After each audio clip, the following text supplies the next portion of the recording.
الحمدللہ لا محمد الا اللہ محمد رسول المرسلین والصلاة والسلام علی خیر البریہ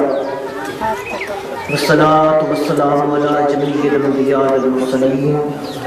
خصوصاً علی افضلہم سیدنا محمد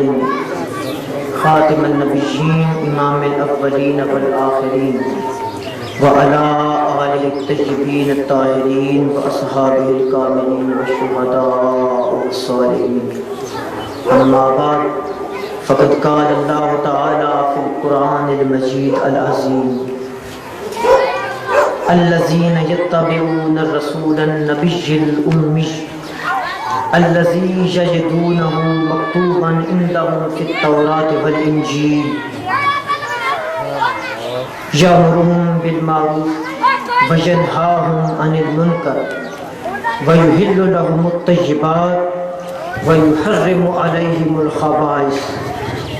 ویضع عنہم إصرهم اغلال التي كانت علیہم فالذین آمنوا به وعزروه ونصروه واتبعوا النور الذي انزل معه اولئک هم المفلحون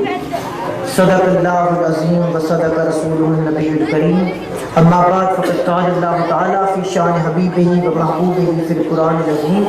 ان اللہ وملائکتہ یصلون علی النبی یا ایھا الذین آمنوا صلوا علیہ وسلموا تسلیما۔ ایک دفعہ سب احباب نہایت ذوق سے السلام تعالیٰ عقیدت پیش کریں۔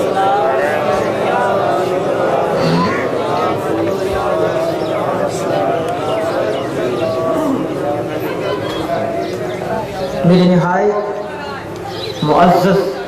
اور واجب الاحترام سامعین مکرم، میری امت کے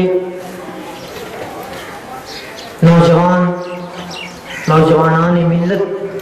اور بڑی عمر کے تمام بزرگ، دور سے آئے ہوئے مہمان، نعت خوانان اعظام اور مشائخ اعظام، سب احباب کا تہہ دل سے میں بڑا شکر گزار ہوں۔ خصوصاً جو آلو 592 کا دے کے لوگوں کا، انہوں نے بڑی محبت اور بڑے پیار سے مجھے دعوت دی تھی۔ میری بھی ایک شرط ہے، وہ ٹیپ ریکارڈر کی طرح، کرائے کے مولویوں کی طرح تو مجھے تقریر کرنا نہیں آتا اور شاید اس طرح کر بھی نہ سکوں، نہ کبھی میں نے ایسی محفلوں میں شمولیت کی ہے، چاہے کوئی کتنی بڑی ہی آفر کیوں نہ کر دے، لیکن اگر محبت والوں کا مجمع ہو، محفل اپنوں کی ہو، تو پھر تو یوں سمجھیے کہ میری بلائی بھی کبھی کبھی آ جاتا ہوں۔ آپ سے سب سے پہلے جو میری گزارش ہے کہ جو لوگ بہت زیادہ آگے بیٹھے ہیں، میری نظر سے نظر نہیں مل رہی، ذرا پیچھے ہٹ جائیں، اور جو لوگ بہت زیادہ پیچھے آ جائیں گے رستہ بھی بند کر دیں اور آگے آگے آ جائیں، بچوں کو شور نہ کرنے دیں، اور محفل میں کم و بیش جتنی دیر میرا نصیب ہے بولنے کا، آدھا گھنٹہ تب تک ایسا سکوت ہو کہ جس پر خاموشی بھی قربان ہو، تب بات نہ۔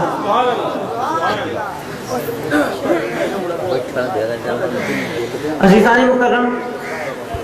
بیٹھ جائیے آرام سے، کوئی جلدی نہیں ہے۔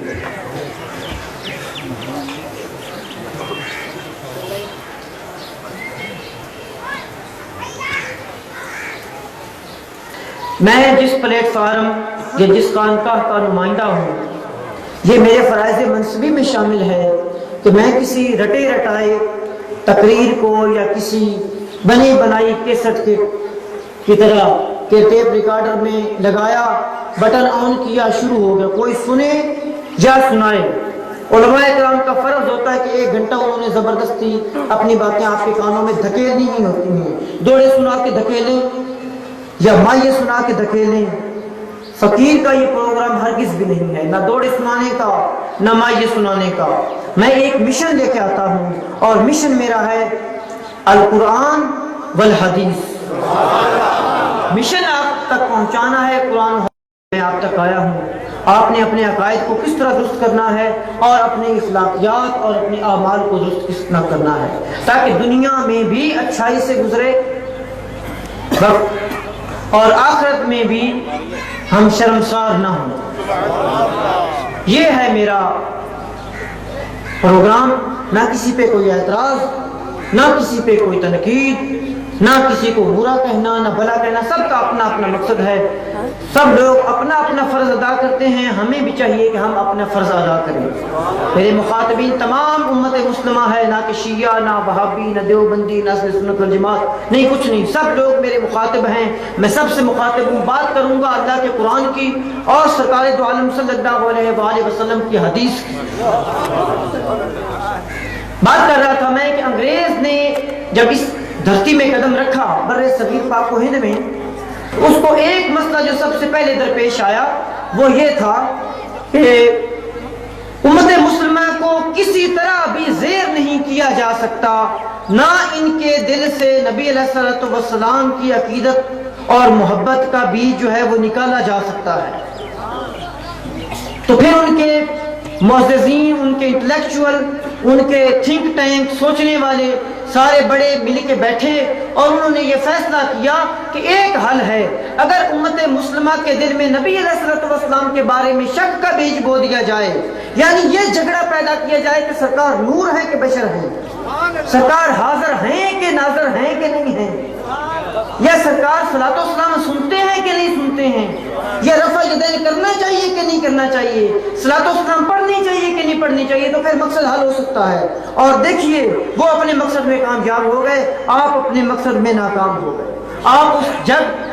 اس شک میں پڑ گئے، آپ اس جھگڑے میں پڑ گئے، حالانکہ آپ کو چاہیے تھا کہ آپ نور و بشر کو چھوڑتے، حاضر و ناظر کی بحث کو چھوڑتے، کم از کم رسول کو بطور رسول تو مانتے، لیکن آپ نے وہ بھی چھوڑ دیا۔ علامہ اقبال صاحب فرماتے ہیں وہ فاقہ کش کی موت سے، انہوں نے بڑا خوبصورت بات کہی تھی، اس دور میں یہ عکاسی کی تھی کہ انگریز سمجھتا ہے کہ یہ فاقہ کش یعنی مسلم، یہ فاقہ کش کی موت سے ڈرتا نہیں ذرا، روح محمد اس کے بدن سے نکال دو، یعنی روح محمد اگر اس کے بدن سے نکل گئی تو پھر یہ مٹی کے ڈھیری ہے، پھر جو اس کو مزید جس طرح چاہے استعمال کرو، اور فکر عرب کو دے کے فرنگی تخیلات، اسلام کو حجاز و یمن سے نکال دو۔ اور میرے عزیز بدقسمتی کی بات ہے کہ ایسا نہیں ہوا، لیکن ہم جو لوگ اپنا ایمان بچائے ہوئے ہیں، یہ میری سرکار کی طرف ہے۔ خواجہ نصیر الدین نصیر گیلانی گولڈوی رحمۃ اللہ علیہ فرماتے ہیں کہ نسبت ہی تو ہے جس کی بدولت ہم لوگ کفر کے دور میں ایمان بچائے ہوئے ہیں، تیری نسبت ہی تو ہے جس کی بدولت ہم لوگ کفر کے دور میں ایمان بچائے ہوئے ہیں۔ یہ دراصل آپ کی نسبت ہی تو ہے جس کی وجہ سے ہم ابھی تک مسلمان کہلوا رہے ہیں، ورنہ کہیں اس سے بھی بدتر کسی گڑھے میں جا گرتے۔ میں نے قرآن مجید فرقان حمید میں سے سورہ اعراف کی 157 نمبر آیت، میں پورا ریفرنس اس لیے بیان کرتا ہوں آپ بھول نہ جایا کریں، اکثر یہ کمی پیش آتی ہے خصوصاً اہل سنت والجماعت کے طبقوں میں، جب علماء، بلکہ اللہ ماشاءاللہ علماء تو تقریر کرتے، کوئی نہ علماء کو بلاتے ہیں نہ وہ تقریر کرتے ہیں، آپ کو یہ 2-4 ٹکوں کے مولوی مل جاتے ہیں، آپ ان کو لے آتے ہیں، 2 روایت سنا کے چلے جاتے ہیں، جب آپ کا بددینوں سے کبھی مناظرہ ہو جاتا ہے یا کوئی سوال اٹھ جاتا ہے تو پھر آپ ان کا نکموں کی منہ تکنے لگ جاتے ہیں، کیا بھی ان کو جواب کیا دیں؟ اس طرح نہ کیا کرو میرے عزیز، اس بھی حصے کو ترک کرو۔ یہ گاؤں جو کالو 592 ماشاءاللہ پڑھے لکھے لوگوں کا ہے، اس میں اکثریت پڑھے لکھے لوگوں کی ہے، اپنے علماء کی بات اپنے گوشے ہوش سے سنا کرو اور پھر اس کو دل میں جگہ دیا کرو۔ میں آپ کو ایسے ہتھیار فراہم کرنا چاہتا ہوں، آپ کو اتنا پڑھا لکھانا چاہتا ہوں، آپ کو اتنا ایجوکیٹ کرنا چاہتا ہوں کہ جب بھی آپ کے ایمان پہ کوئی حملہ کرے یا آپ کے عقیدے پہ کوئی حملہ کرے، آپ کو پہلے سے اس بات کا جواب معلوم ہو۔ تو میری باتیں یاد رکھا کرو، ان کو سنا کرو۔